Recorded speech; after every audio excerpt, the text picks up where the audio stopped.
This Friday marks the 100th anniversary of the First Battle of the Somme. It was the worst day in the history of the British Army. It will be marked all across the United Kingdom, and we'll mark it here too. It's particularly significant in the lore and in the memory of the Unionist community of this island. But nationalists too have very deep and important reasons to remember the Somme. British involvement in European wars does not begin or end at the Somme. Agincourt, Waterloo and Dunkirk are all emotional reference points for the British people, because Britain has always regarded Europe as a field of strategic concern for them, or at least they did till last Thursday.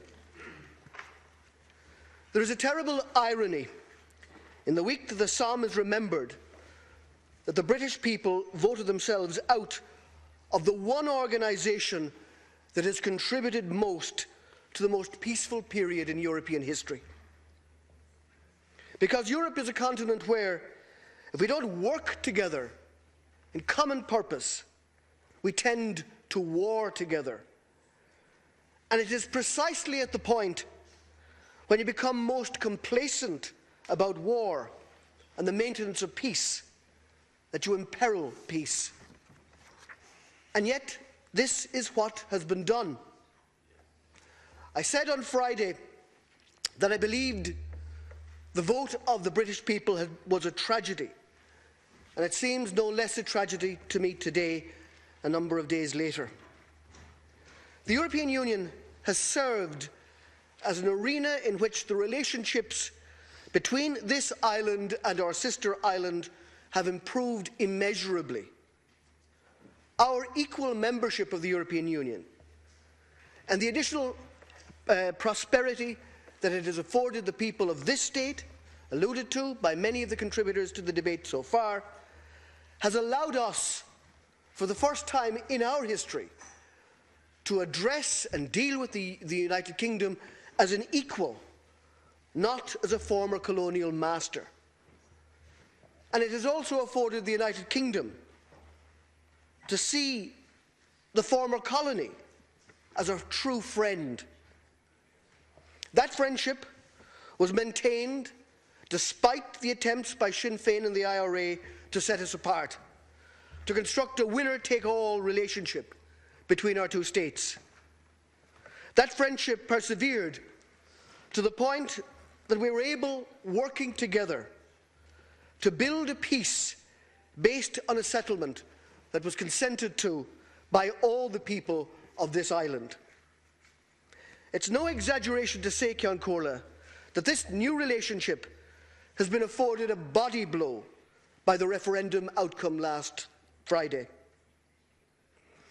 The Brexiteers have claimed that the common travel area will not be impacted upon by this decision. We certainly need no more physical barriers impeding the relationships north and south between the peoples on this island. Bluntly, Ceann Comhairle, we can't tolerate such impediments. Likewise, we want our trading relationship with the United Kingdom, including Northern Ireland, not only to survive as it has done, but to grow and to thrive further. There seems now to be an urgency on the part of some EU countries to proceed with the exit process immediately. I would urge caution. We are the EU member state with most at stake here. If European values mean anything, they mean that right now our voice, the voice of Ireland, must be heard by all our colleagues in the European Union. As I say, we have major issues at stake, and we need to get this right. It seems to me perverse that there is an impulse to deal not only urgently, but indeed, if you hear the voice and tone of some, to deal harshly with the United Kingdom.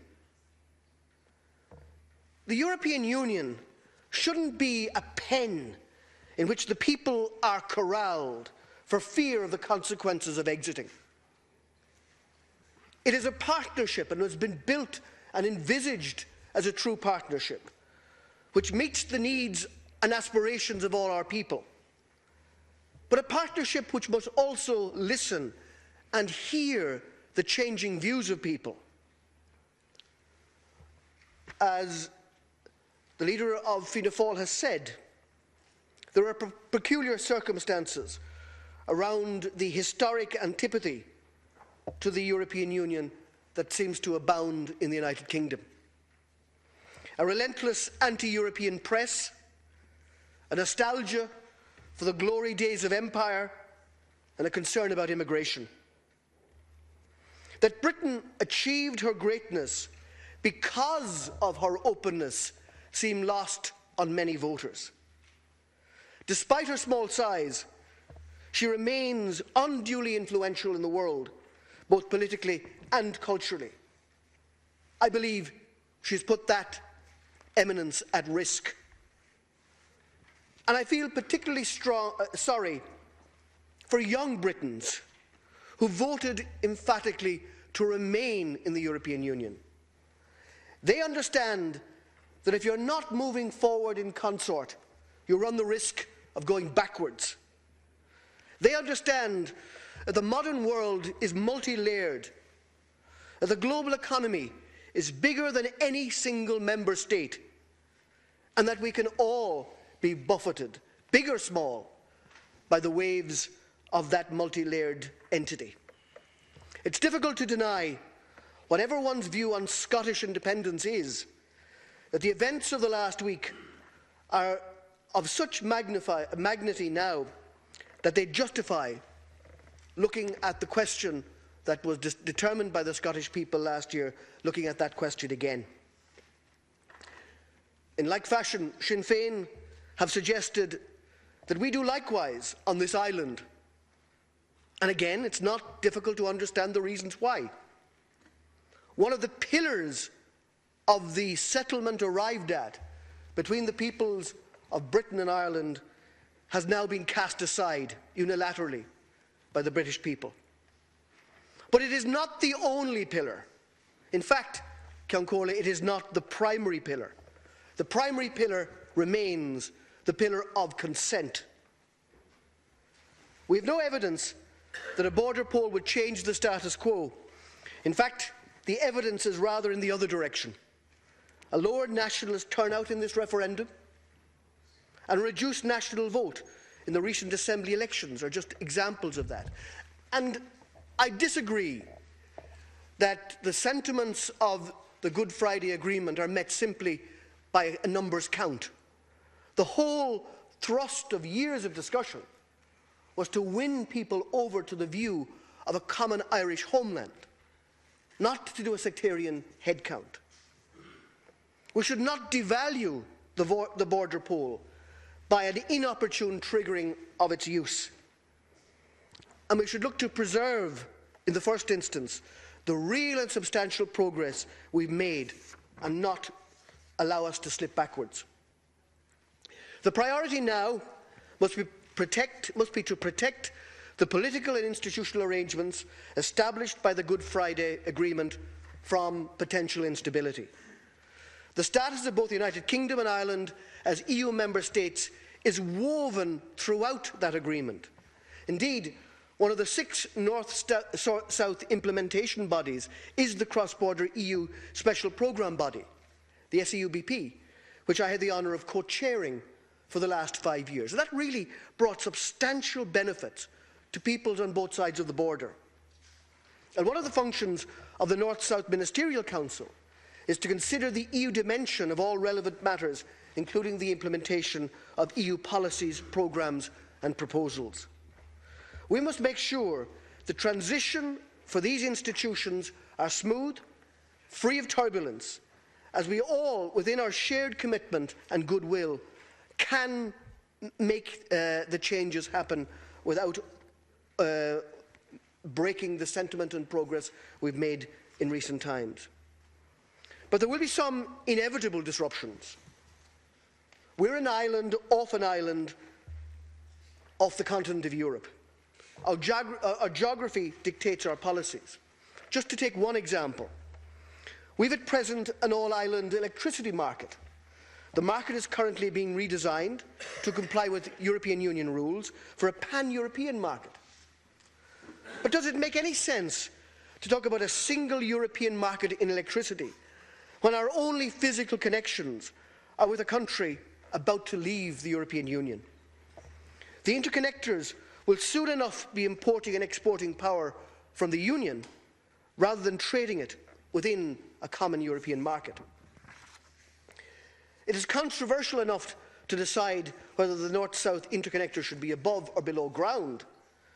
But what do we do if it is now reclassified not as a vital piece of EU infrastructure, but as a project for exports?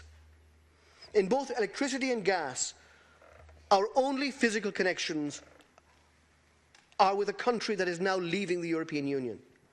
Post-Brexit, the notion of adhering to policies designed for an internal EU market needs to be urgently re-examined. More generally, there are some in the United Kingdom who are shocked by the scale of the economic reaction to the vote.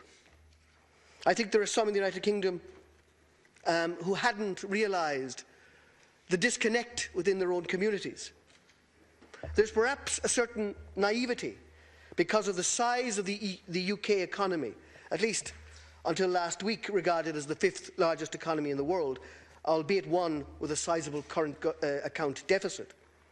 And it's disturbing too that the warnings set out by the nation's most prominent economists were not just ignored, but were in fact ridiculed during the debate. It's summed up by Michael Gove's dismissal that we've had enough of experts. Now, while I believe there is a place for the role of the politician, there is a place where that begins and where the policy expert's opinion ends. But that place should be after careful considering of all the opinions and not dismissal of expert opinion out of hand. And let's not pretend, Ceann Comhairle, that such nihilism is unique to the United Kingdom. Deputy Paul Murphy and his friends were at it again last week. Their appetite for chaos seems to have no end. But they do this in the name of the left. They have much more in common with the nihilist right than they have with genuine progressives. It is too early to gauge the economic impact of this decision, but I would urge caution about moving to amend our budgetary plans. We simply don't know yet what the impact will be.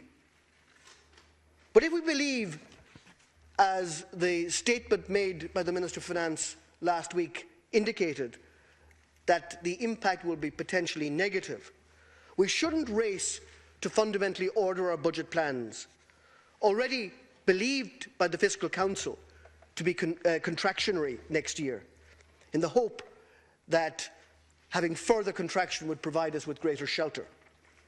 Leave aside the fiscal space argument for a moment.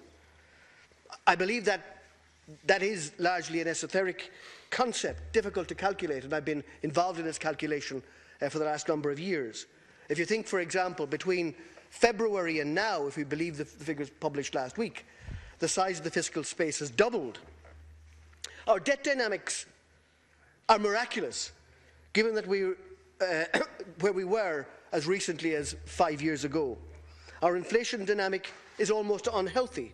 Our housing policy needs stimulus, not contraction. And wages are slowly recovering from the most catastrophic economic shock we've ever experienced as a nation. We can afford, in fact, we absolutely need an expansionary budget. I referred earlier to the European response, and I confess it is disturbing to see the founder members of the Union gathering at a separate meeting last week.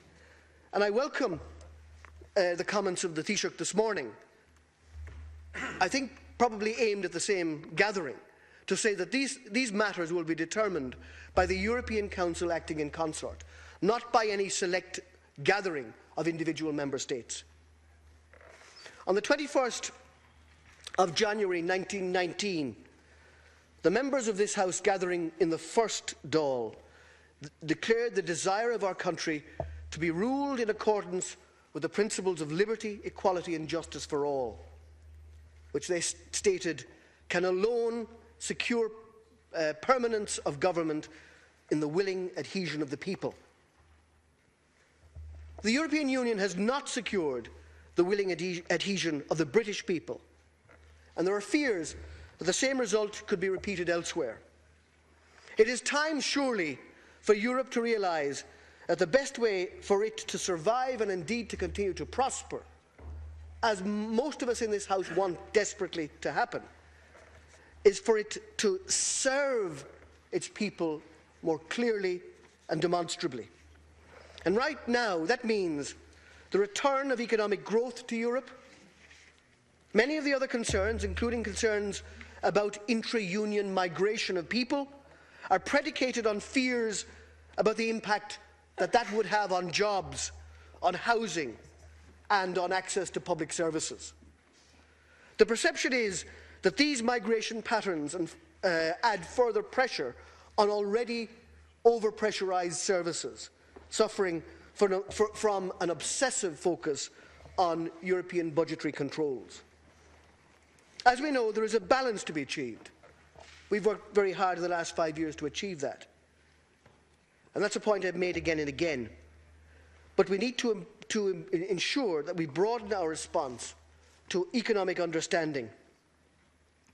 I know better than most in this House that a balance is required. Mario Draghi, in fairness, since he became president of the ECB, has done his best. But often monetary stimulus is not enough. A corresponding fiscal stimulus is also required. This is something we need to debate and to act upon within the Union, lest further years of EU austerity damage the political fabric of the Union altogether and undermines the people's support for it. Likewise, Europe needs to recover its spirit. It was never intended to be merely an economic club or a single market. Many of the greatest achievements are in the area of social policy, and it is to that spirit of a social Europe, a common European homeland, where all of us can aspire through a spirit of cohesion to a better standard of living for ourselves and for our children. That's what we must return to. My party will be supportive of the government's efforts to work to address these issues. This result may well have been out of our control, but its potential impact on our people remain huge. Like others, I welcome the publication of the government's contingency strategy last week and the briefings that the government provided us in opposition. I agree we should seek to maximise whether advantages which might accrue from us in this otherwise very difficult and complex challenge. But if there are to be new relationships between the United Kingdom and the European Union arising from the decision, we must work to make sure that it meets the needs of the Irish state and the Irish people, indeed, of the people of everybody on this island. It is critical at this juncture that what happened now makes the best of this bad lot for the Irish citizens and for the citizens of Europe. That is the very complicated, very challenging task that faces the Taoiseach and his government. From the Labour Party perspective, it's one we will support them to our best ability in achieving, but we will also hold them to account. Thank you very much, Deputy Howlin. Deputy Boyd.